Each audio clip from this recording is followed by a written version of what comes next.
Assalamualaikum warahmatullahi wabarakatuh. Bismillah walhamdulillah wala hawla wala quwwata illa billah. Ashhadu an la ilaha illallah wahdahu la syarika lah wa ashhadu anna Muhammadan abduhu wa rasuluh. Allahumma salli ala Muhammad wa ala ali Muhammad kama sallaita ala Ibrahim wa ala ali Ibrahim wa barik ala Muhammad wa ala ali Muhammad kama barakta ala Ibrahim wa ala ali Ibrahim fil alamin innaka Hamidum Majid. A'udzu billahi minasy syaithanir rajim. Bismillahirrahmanirrahim. Syahrul Ramadan alladzi unzila fihi al-Qur'an hudan lin-nasi wa bayyinatin minal huda wal furqan. Ayat. Wa qala Nabiyyuna sallallahu alaihi wasallam kana Nabi sallallahu alaihi wasallam aqbala Ramadan fayaqulu marhaban bil mutahhir thumma yaqulu ataakum syahr Ramadan syahrun fihi barakah wa yunazzilu Allahu fihi rahmah wa yakhudul khataaya wa yastajibu du'a wa yubayyi Allahu malaikatahu fa'allaha min anfusikum khairan fa inna syaqiyya man hurima fihi rahmatullah rawahu Tirmidzi wa rawahu Ahmad. Kaum muslimin jamaah zuhur Masjid Musdaq yang dirahmati Allah Subhanahu wa taala, alhamdulillah atas segala izin Allah dan perkenannya kita masih bisa melaksanakan kewajiban-kewajiban kita sebagai muslim, salah satunya adalah sholat zuhur berjamaah, dan insyaallah kita akan sambung dengan upaya kita untuk saling mengingatkan kepada jalan kebenaran, kebaikan dan kesabaran. Pada kesempatan siang hari ini masuk ke hari kedua atau ketiga dari bulan suci Ramadan, mari kita kembali mengingat salah satu dari hadis Rasul yang tadi sudah saya sampaikan, bahwa karena Rasulullah sallallahu alaihi wasallam aqbala Ramadan yaqulu marhaban bil mutahhir. Jadi ucapan Nabi ketika masuk bulan suci Ramadan itu adalah marhaban bil mutahhir. Kalau kita di spanduk-spanduk hanya marhaban ya Ramadan. Jadi kalau kita menulis di spanduk-spanduk itu hanya marhaban ya Ramadan. Tapi kalau Rasulullah SAW berasal dari riwayat Imam At-Tirmidzi, beliau mengatakan marhaban bil mutahhir, itu ucapan Rasul. Jadi selamat datang wahai Ramadan yang mensucikan, itu Pak, yang mensucikan.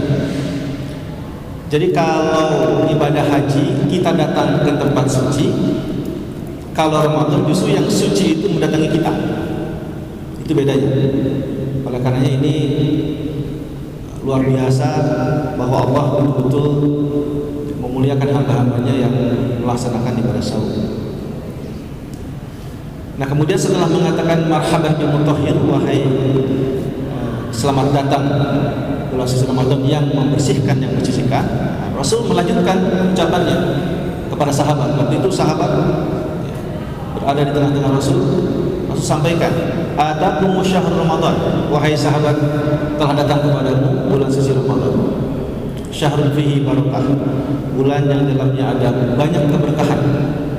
Wa yunazzilu fihi rahmah, juga Allah menurunkan di dalam bulan itu rahmat, pemeliharaan dan kasih sayang dari Allah Subhanahu wa taala. Wa yakhudul khataaya, bagi mereka yang bertobat memohon ampun, maka Allah ampunkan dosa-dosanya. Wa yastajibu du'a, dan siapapun yang punya harapan, memiliki keinginan, memohon, berdoa, maka akan dikabulkan doa-doanya, kata Nabi. Luar biasa. Wa yastajibu du'a wa yubayyi Allahu malaikatahu, dan juga para malaikat itu akan membangga-banggakan orang yang sedang melaksanakan salat. Nah, setelah itu kata Nabi, fa'rullaha min anfusikum khairan, maka tunjukkanlah sisi yang paling baik dari dirimu, kata Rasul. Itu Ramadan. fa'rullaha min anfusikum khairan. Jadi tunjukkan sisi yang paling baik dari diri kalian, kata Nabi. Fa inna syaqiyya man hurrima fihi rahmatullah. Karena orang yang paling rugi di bulan suci Ramadan itulah orang yang tidak mendapatkan sedikit pun rahmat Allah. Jadi kaum muslimin wal muslimat rahimakumullah, bulan suci Ramadan itu betul-betul bulan untuk meningkatkan kapasitas diri kita. Di Al-Quran bahasanya saja adalah la'allakum tattaqun, takwa. Jadi takwa itu bisa kita artikan juga adalah peningkatan kualitas diri. Apa yang meningkat kualitasnya? Pertama, kualitas keimanan, pasti. Kenapa keimanan? Karena itu yang harus disiapkan pertama kali. Jadi hadirin rahimakumullah, ketika kita saum itu paling tidak ada 4 yang harus kita siapkan. Satu, imannya, menerima bahwa ini perintah Allah dan semata-mata mengharap ridha Allah. Karena ada juga hadis Nabi, bersabda Nabi, "Man shoma Ramadan iman wa ihtisaban, ghufira lahu ma taqaddama min dhanbi." Maka Allah akan mengampuninya dosa-dosa sebelumnya. Itu kalau memang saumnya adalah iman wa ihtisaban, dengan niat yang betul-betul lillahi ta'ala. Jadi menerima ini sebagai perintah. Kan kalau biasanya begini Bapak Ibu, kalau waktu-waktu yang kita lewati ya dalam keseharian, misalnya dari zuhur ke asar, asar ke maghrib, supaya kadang-kadang kia Pak Bu ungkapannya, nah harus azan deui sekali kamar tadi, nah, ngobrol-ngobrol gitu ya, terasa ucapan kita kadang-kadang nah hanya maghrib deui azan, padahal azan itu waktu untuk kita betul-betul ya, menghadap Allah Subhanahu wa taala secara formal salat.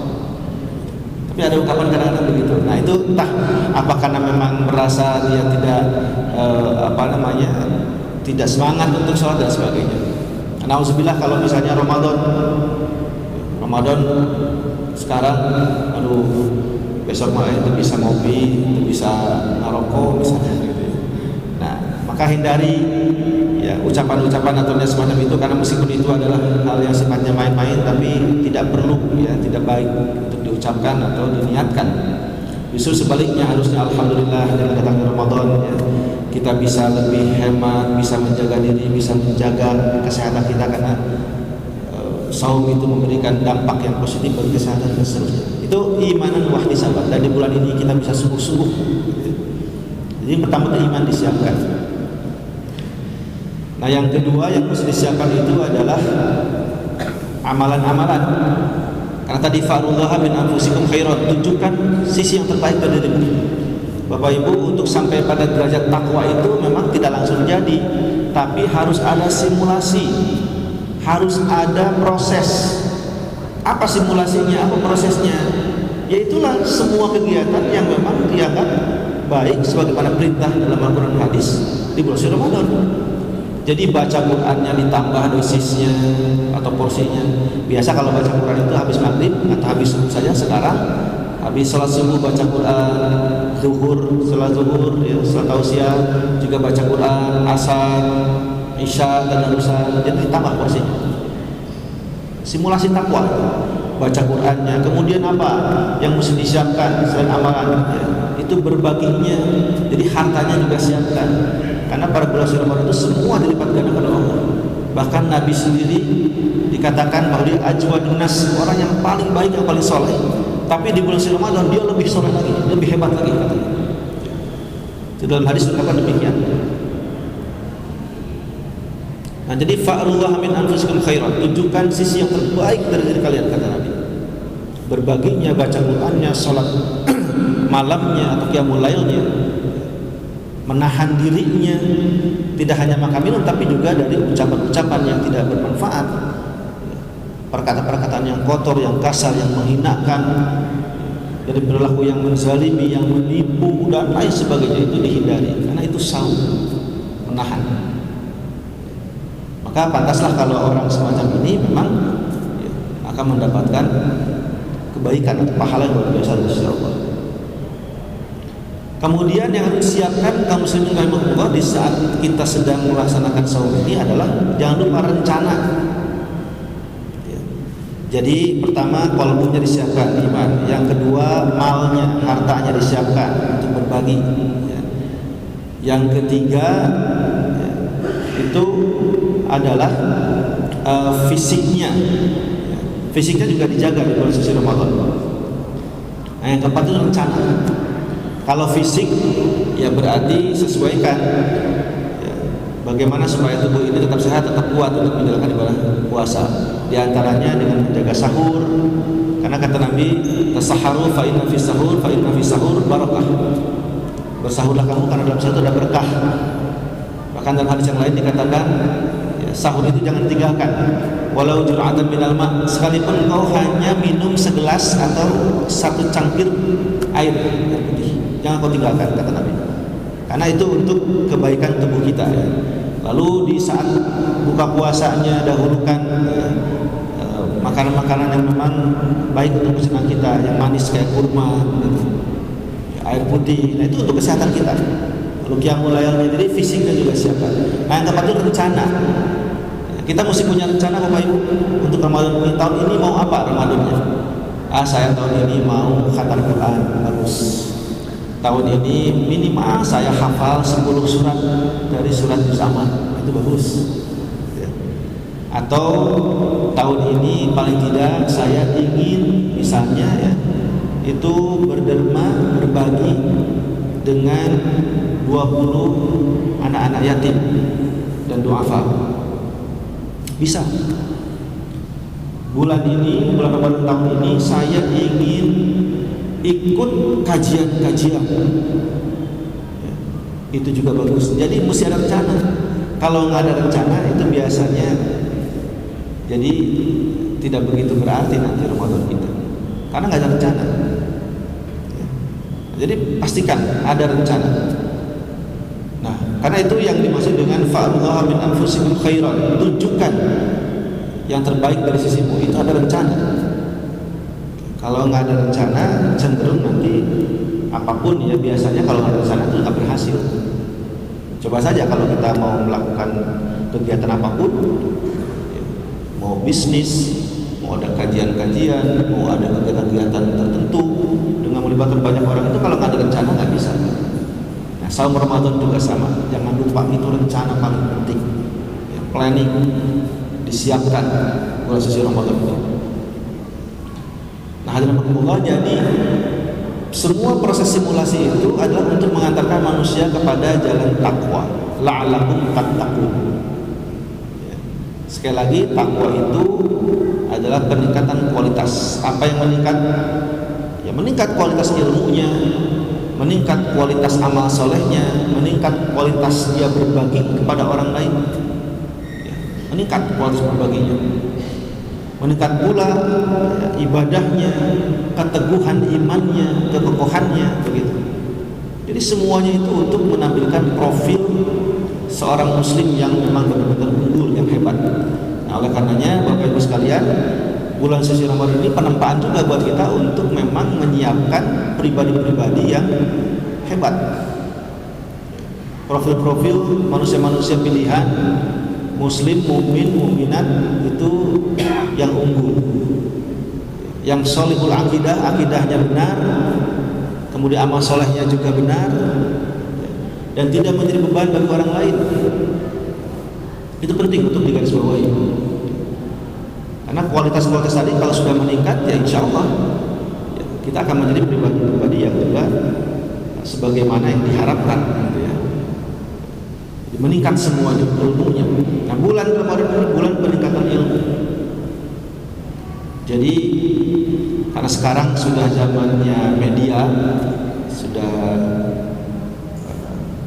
di masa kita betul-betul segala sesuatu itu ada di tangan kita, di dalam kita, melalui alat komunikasi handphone, di berbagai medsos itu banyak sekali ilmu yang bisa kita dapatkan. Maka manfaatkanlah dengan baik. Jadi bijaklah untuk bermedsos. Karena saum itu sendiri Bapak Ibu itu pada akhirnya secara filosofi makna yang paling dalamnya itu adalah menyiapkan memang manusia-manusia yang betul-betul disiplin.